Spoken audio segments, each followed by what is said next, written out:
we haven't had the 25 budget yet. That's next year, early next year. So whether or not there'll be more CDC vouchers, I think everyone should just wait and see what is in the budget announcement. We must never assume the good things in life just fall on our laps and that things magically work. Everything just works in place. So always looking at each and every issue, feedback that we receive, but also looking at policies and asking ourselves, can we do better?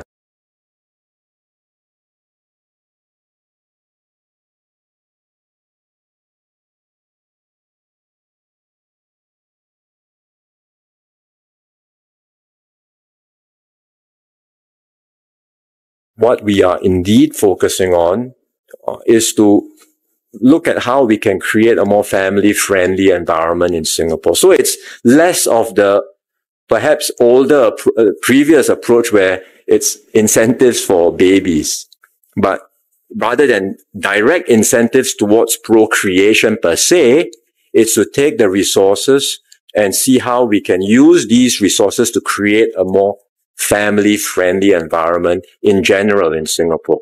And that means looking at areas of concern for many young parents and families like preschool and education. It means looking at leave arrangements because many young parents do want to spend time with their children, especially when they are infants. And then it also means looking at areas like cost of living, because as I've mentioned just now, we know that many parents with children, especially when they have more than 3 or more kids, the cost starts to add up. It's not just your groceries and your daily necessities, but even fetching kids from place to place. If you have a big family, you need to make arrangements, and then all of these costs can pile up very quickly.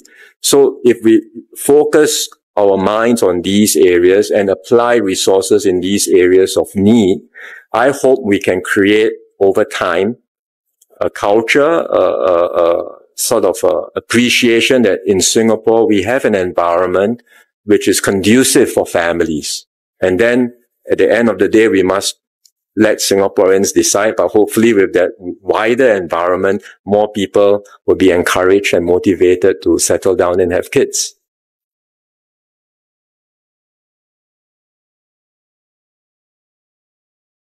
Well, the CDC vouchers for 2025, you said it's less than 2024, but we haven't had the 25 budget yet.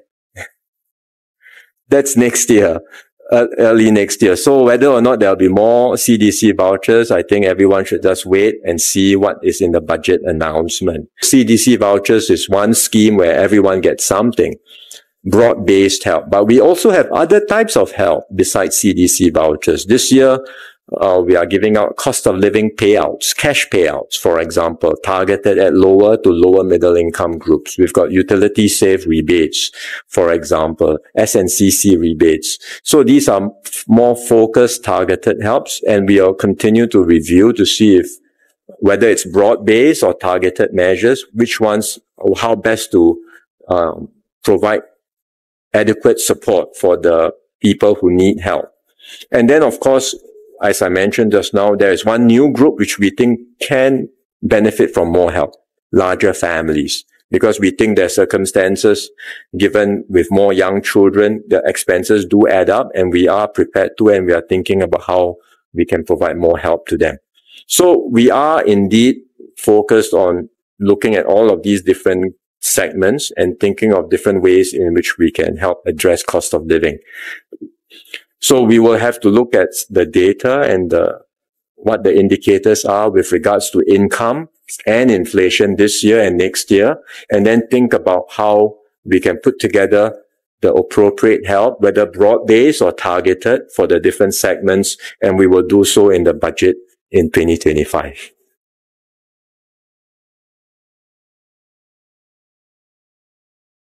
MOF have put out a medium-term budget forecast where we set out some of our expectations for how budgets will rise and expenditures will rise in the coming years.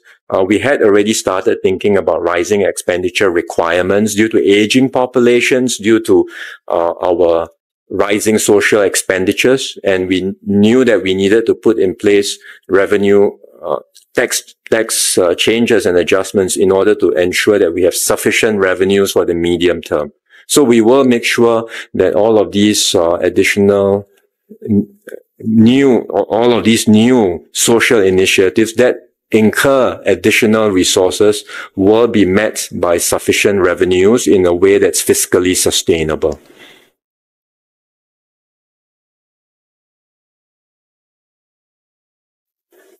I don't think of 100-day, 200-day, any of these milestones. I mean, I think the first priority for me after taking over was to think about what new directions, having had a leadership transition and a new government in place, what will we do to take Singapore forward in our next bound? And for Singaporeans, what does that mean? What does a new leader, a new government mean? And how do we anticipate that Singapore will move forward in this next phase of nation building? That was the key priority for me immediately after the leadership transition. And to do that, I took reference of course, from the exercise which we had just completed, the Forward Singapore exercise, which indeed set out very clearly our shared ambitions for our next bound.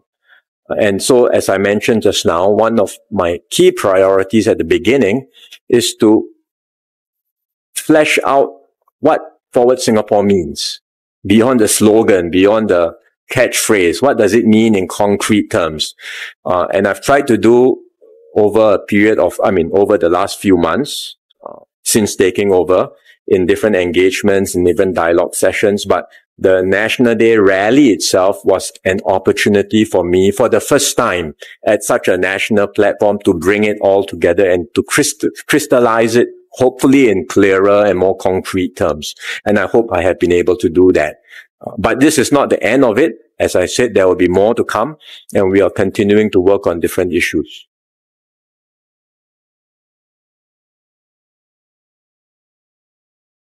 Well, I think the biggest assumption of all is that we must never assume the good things in life just fall on our laps and that things magically work. Everything just works in place. Everything is hunky-dory in Singapore.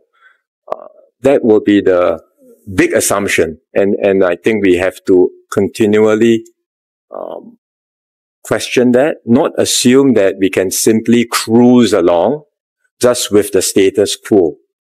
So, always looking at each and every issue, feedback that we receive, but also looking at policies and asking ourselves, can we do better? Is there a better way of doing things? It's not so much to change for the sake of change alone, but to always have the perspective that some things can be improved. Yes, there may be trade-offs, but perhaps circumstances have changed. Perhaps our conditions are different. Perhaps Singaporeans' appreciation of the trade-offs are different today. And perhaps there are new technologies, new solutions.